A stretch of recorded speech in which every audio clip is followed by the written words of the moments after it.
Hello বন্ধুরা, আমি প্রিয়াঙ্কা আবার চলে এসেছি দেখো তোমাদের সাথে আরেকটা ব্লগ নিয়ে। তো কালকে আজকের ওয়েদারটা বেশ ভালোই ছিল বলো। বেশ মেঘলা মেঘলা, কালকে এত বৃষ্টি হয়েছে সারাদিন।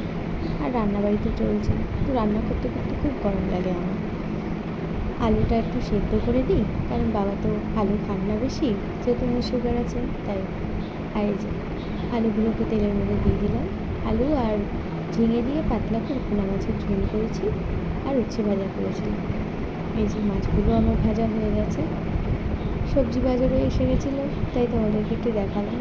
তোমরা তো জানো সবজি বাজার তোমাদের সাথে কদিন ধরে শেয়ার করছি। তো মাছের ঝোলটা কষিয়ে জল দিয়ে ঝোলটা ফুটতে থাকুক ততক্ষণ আমি চলে গেছিলাম একটু ছাদে। এই দেখো, ছাদে আমার কিছু কাজও ছিল, কারণ জামা কাপড় ছিল কালকে তো কিছুই বলতে পারিনি, সেগুলো শুকোতে দেওয়ার জন্য। তার আগে ভাবলাম তোমাদের সাথে একটু ছাদটা দেখা। এটা আমাদের বাড়ির দোতলার ছাদ, দেখো আকাশটা কীরকম কালো হয়ে আছে, কি ভালো লাগছে না বলো। তাই ভালো করে ভিডিও করতে পারিনি, কিন্তু যাই হোক, সব কাজকর্ম সেরে খেয়ে দিয়ে আমি আবার বেরিয়ে গেছিলাম আমার গন্তব্যে।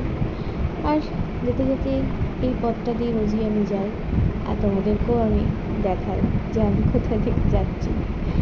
আমার খুব ভালো লাগে। যাক, ভিডিওটা ভালো করে করতে পারি না, কারণ এত টোটোয় ঝাঁকানি হয়। তো যাই হোক, আমার ভিডিও ভালো লাগলে অবশ্যই আমার পাশে থেকো আর সাপোর্ট করো। বাই।